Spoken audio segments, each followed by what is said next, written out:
Hello there. My name is Ryan Runcie, and welcome to Runcie Studios. This is an artist safe space and art haven. My goal is to share some of my personal views with you. I've learned from creating art, and if you feel completely different from how I do, that's totally cool because we're probably artists. So, what I'm going to be talking about today is finding your passion as an artist, or phrasing it another way, is art your passion? So, what does it really mean to find your passion? Some are born knowing that this is something that they're drawn to, and slowly, more and more, they feel more inclined to chase that until they realize there is a career that they can pursue that keeps them involved in that thing like art for their entire life. Most everyone is outside of that realm, though, and they develop a passion by being exposed to something long enough that they actually see there is some merit and skill that excites them and drives them to keep going. The last way that I know of people finding their passion that is much more rare is usually through a very dramatic or traumatic experience that commits them on a deeper level to realizing or fulfilling a goal. And I think all of them are totally fair. Um, all of them are valid, all of them are real, because if you can experience it, then it's fair. That is within the realm of consideration, especially when you're talking about art or representing a viewpoint. So, what I'm going to focus on out of all three of these is developed passion, the second one, where you aren't sure if you're going to be an artist, you aren't sure if you're going to be a doctor, but either way, it takes many years of commitment to fulfill like a true longevity and something that you can build a career on and potentially other careers. For me,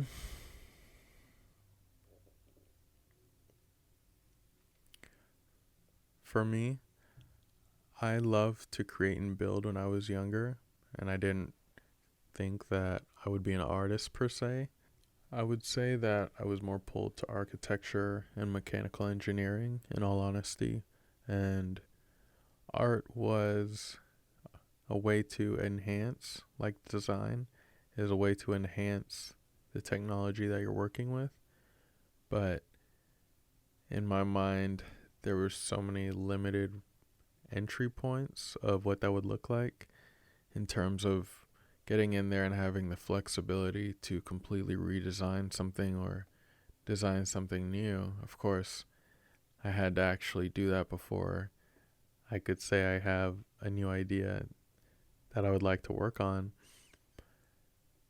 But I think I just had too many ideas, and I needed a way that I could chase them down logically. And so I started working on my, and I wanted to make design work every day. I knew that I wanted to go to school for design once I was in high school, and so I was constantly working on design, but I didn't study design in terms of how it actually functions in the world. I studied the design that was interesting to me, which ended up being wallpapers and signatures and different sports cutouts and things like that. And then once I got to school, I realized that they're going to teach me about marketing and advertising and how to utilize art for that.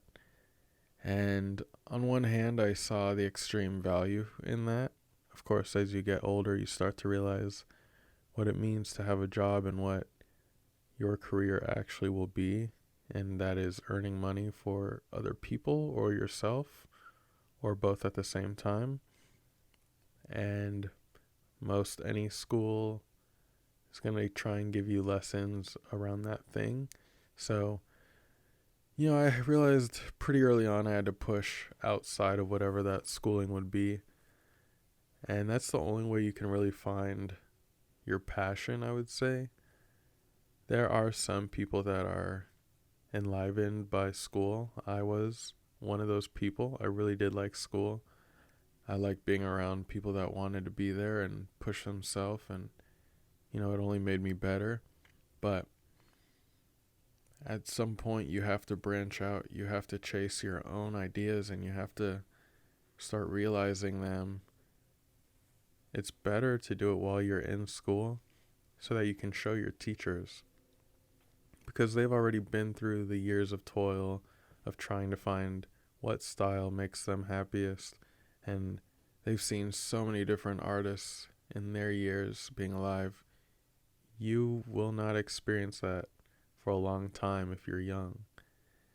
It takes a long time to just see a lot of different art, a lot of different stimuli in general, and process those into you as a person and a creative. I would say mentorship is probably one of the best ways that you can learn if something really is your passion or not. When you have to engage in the hard work of listening and studying and apprenticing under somebody, it can be so stressful. It can be so rewarding. It really is something that you have to go through to tell, can I do this day in and day out?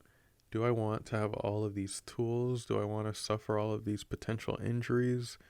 Do I want to work X amount of hours this person does? Do I like the way that they get to communicate with their clients? Or is it more stressful than working a desk job and not being the person that talks directly with clients? So, really weighing what works for you is the most important thing. I know it's really cool to see online people with these beautiful studios, and they work in Manhattan in skyscrapers, but have you asked yourself, do I want to move a full studio up to the 73rd floor of a building? Does that sound like fun? Do I want to go there every day and work? For me, I love my home studio. I love being at home, waking up sometimes 2 a.m., working till 7 a.m., taking a break while everyone else is getting up and going to work. I've already worked 5 hours of the day, potentially. Not every morning, of course, but I can work at any time, and I have that flexibility to control my hours. You really have to think about what you're trying to get out of it and what you want to experience, not necessarily what you want others to see you doing.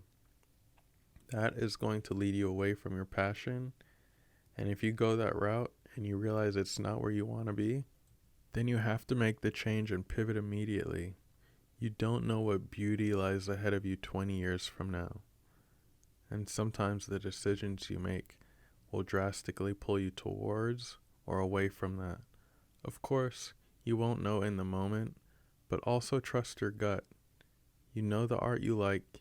You know if this represents the work you want to be known for in the future, and work that you'll be proud for future generations to find.